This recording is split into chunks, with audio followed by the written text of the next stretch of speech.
ಹರಿ ಓಂ ಶ್ರೀ ಗುರುಭ್ಯೋ ನಮಃ. ನಮಸ್ಕಾರ ಸ್ನೇಹಿತರೆ, ಆಲ್ರೌಂಡ್ ಕ್ಲಾಕ್ ಕನ್ನಡ ಚಾನಲ್ಗೆ ಸ್ವಾಗತ ಸುಸ್ವಾಗತ. ಇವತ್ತಿನ ವಿಡಿಯೋದಲ್ಲಿ ರಾಯರು ನಿಮಗೆ ಒಲಿದಿದ್ದರೆ ಈ ಎಲ್ಲ ಸೂಚನೆಗಳನ್ನು ನೀಡುತ್ತಾರೆ. ರಾಯರ ಅನುಗ್ರಹವನ್ನು ಪಡೆದುಕೊಳ್ಳಲು, ಅವರ ಆಶೀರ್ವಾದವನ್ನು ಪಡೆದುಕೊಳ್ಳಲು ರಾಯರ ಭಕ್ತರು ಪೂಜೆ, ವ್ರತ, ಮಂತ್ರಗಳ ಪಠನೆ ಇತ್ಯಾದಿಗಳನ್ನು ಮಾಡುತ್ತಿರುತ್ತಾರೆ. ಆದರೆ ನಿಮಗೆ ರಾಯರು ಒಲಿದಿದ್ದರೆ ಅಥವಾ ರಾಯರ ಅನುಗ್ರಹ ನಿಮಗೆ ಸಿಕ್ಕಿದ್ದರೆ ರಾಯರು ಯಾವೆಲ್ಲ ಸೂಚನೆಗಳನ್ನು ನೀಡುತ್ತಾರೆ ಅನ್ನೋದು ಈ ವಿಡಿಯೋದಲ್ಲಿ ತಿಳ್ಕೊಳ್ಳೋಣ. ಬನ್ನಿ, ವಿಡಿಯೋ ಪೂರ್ತಿ ನೋಡಿ. ವಿಡಿಯೋ ನಿಮಗೆ ಇಷ್ಟ ಆದರೆ ಶೇರ್ ಮಾಡಿ. ಹೊಸದಾಗಿ ನಮ್ಮ ಚಾನಲ್ ನೋಡ್ತಾ ಇದ್ರೆ ಸಬ್ಸ್ಕ್ರೈಬ್ ಮಾಡ್ಕೊಳ್ಳಿ. ಅನೇಕರು ರಾಘವೇಂದ್ರ ಸ್ವಾಮಿಯ ಭಕ್ತರು ಇದ್ದಾರೆ. ರಾಘವೇಂದ್ರ ಸ್ವಾಮಿಗಳ ಸೇವೆಯನ್ನು, ಪೂಜೆಯನ್ನು ಅಥವಾ ಮಂತ್ರಗಳನ್ನು ಪಠಿಸುವುದಕ್ಕೆ ಗುರುವಾರದ ದಿನವು ಅತ್ಯಂತ ಮಂಗಲಕರವಾದ ದಿನವೆಂದು ಪರಿಗಣಿಸಲಾಗುತ್ತದೆ. ರಾಯರ ಅನುಗ್ರಹಕ್ಕಾಗಿ ಅವರ ಭಕ್ತರು ವ್ರತ ಪೂಜೆಯನ್ನು ಮಾಡುತ್ತಲೇ ಇರುತ್ತಾರೆ. ರಾಯರ ಅನುಗ್ರಹ ದೊರೆತಿದೆಯೋ ಅಥವಾ ಇಲ್ಲವೇ ಎಂಬುದನ್ನು ತಿಳಿದುಕೊಳ್ಳುವುದು ತುಂಬಾನೇ ಮುಖ್ಯ. ರಾಯರ ಅನುಗ್ರಹ ನಿಮಗೆ ದೊರೆತಿದ್ದರೆ ಅಥವಾ ರಾಯರು ನಿಮ್ಮ ಪೂಜೆ ಪುರಸ್ಕಾರಗಳಿಂದ, ಮಂತ್ರಗಳ ಪಠನೆಯಿಂದ ಒಲಿದಿದ್ದರೆ ಯಾವೆಲ್ಲ ಸೂಚನೆಗಳು ನಿಮ್ಮ ಜೀವನದಲ್ಲಿ ಇರುತ್ತದೆ ಎಂಬುದನ್ನು ಇಲ್ಲಿ ತಿಳಿದುಕೊಳ್ಳೋಣ. ಬನ್ನಿ. ಮನಸ್ಸಿನಲ್ಲಿ ಧನಾತ್ಮಕ ಬದಲಾವಣೆ, ನಮಗೆ ಮಾನಸಿಕ ನೆಮ್ಮದಿ ಸಿಗುವುದು, ಮಾಡುವ ಎಲ್ಲಾ ಕೆಲಸವನ್ನು ಸಂತೋಷದಿಂದ ಮಾಡಲು ಬಯಸುತ್ತೀರಿ. ನಿಮ್ಮಲ್ಲಿ ತಾಳ್ಮೆ ಎಂಬುದು ಹೆಚ್ಚಾಗತೊಡಗುತ್ತದೆ. ಕುಟುಂಬದವರೊಂದಿಗೆ ಹೆಚ್ಚು ಸಮಯವನ್ನು ಕಳೆಯಲು ಪ್ರಾರಂಭಿಸುತ್ತೀರಿ. ರಾಯರ ಅನುಗ್ರಹವನ್ನು ಪಡೆದುಕೊಳ್ಳುವುದಕ್ಕಾಗಿ ಮಾತ್ರವಲ್ಲ, ಹೆಚ್ಚಿನವರು ತಮ್ಮ ಜೀವನದ ಅದೆಷ್ಟೋ ಸಮಸ್ಯೆಗಳಿಂದ ಮುಕ್ತರಾಗುವುದಕ್ಕಾಗಿ ಯಾವುದೋ ಒಂದು ಸಂಕಲ್ಪವನ್ನಿಟ್ಟುಕೊಂಡು ವ್ರತ, ಪೂಜೆ, ಮಂತ್ರವನ್ನು ಪಠಿಸುತ್ತಾ ಇರುತ್ತಾರೆ.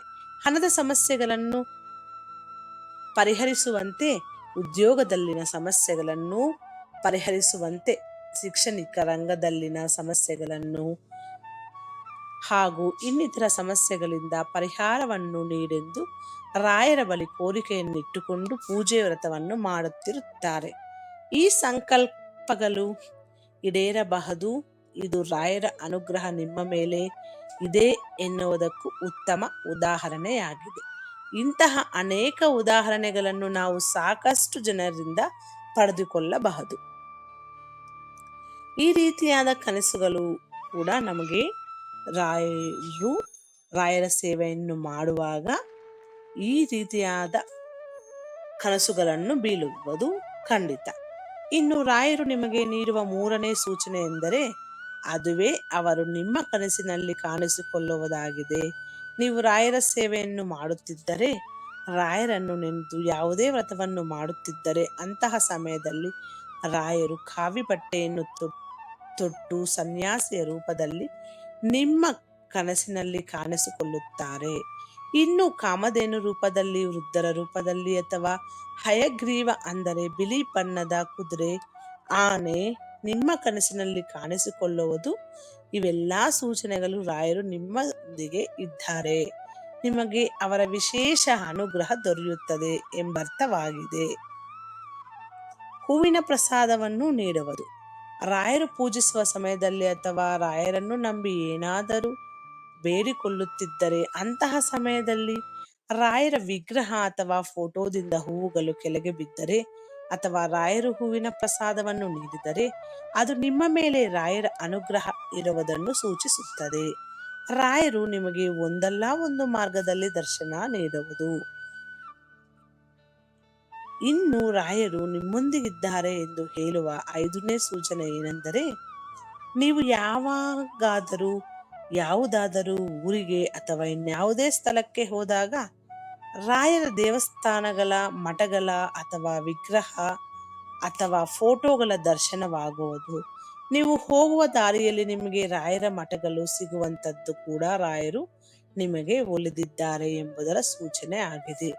ನೀವು ರಾಯರ ದರ್ಶನವನ್ನು ಪಡೆಯಬೇಕೆಂದು ಮಠಗಳಿಗೆ ಹೋಗುವಾಗ ತಡವಾಗಿ ಮಠಗಳ ಬಾಗಿಲು ಮುಚ್ಚಿದ್ದರೆ, ಅಂತಹ ಪರಿಸ್ಥಿತಿಯಲ್ಲಿ ಯಾರೋ ನಿಮಗೆ ಮಂತ್ರಾಕ್ಷತೆಯನ್ನು ನೀಡಿದರೆ ಅಥವಾ ನೇರವಾಗಿ ಮಠದಲ್ಲಿ ರಾಯರ ದರ್ಶನವಾಗದೇ ಇದ್ದರೆ ಪರೋಕ್ಷವಾಗಿ ರಾಯರ ಫೋಟೋ, ವಿಗ್ರಹ ಅಥವಾ ಬೃಂದಾವನಗಳ ಫೋಟೋಗಳು ಕಣ್ಣಿಗೆ ಕಾಣಿಸಿದರೂ ರಾಯರಿಗೆ ನೀವು ಪ್ರಿಯರಾಗಿದ್ದೀರಿ ಅಂತ ಅರ್ಥ. ಇದು ಸ್ನೇಹಿತರೆ ಇವತ್ತಿನ ವಿಡಿಯೋ. ಈ ವಿಡಿಯೋದಲ್ಲಿರುವ ಎಲ್ಲ ಅಂಶಗಳು ನಿಮ್ಮ ಸ್ವಂತ ವಿವೇಚನೆ ಬಳಸಿ ನಿರ್ಧಾರಗಳೆಲ್ಲ ತೆಗೆದುಕೊಳ್ಳಿ. ಈ ವಿಡಿಯೋ ನಿಮಗೆ ಇಷ್ಟ ಆದರೆ ಶೇರ್ ಮಾಡಿ. ಹೊಸದಾಗಿ ನಮ್ಮ ಚಾನಲ್ ನೋಡ್ತಾ ಇದ್ರೆ ಸಬ್ಸ್ಕ್ರೈಬ್ ಮಾಡ್ಕೊಳ್ಳಿ. ಮುಂದಿನ ವಿಡಿಯೋದಲ್ಲಿ ಸಿಗೋಣ. ಅಲ್ಲಿವರೆಗೂ ಧನ್ಯವಾದಗಳು.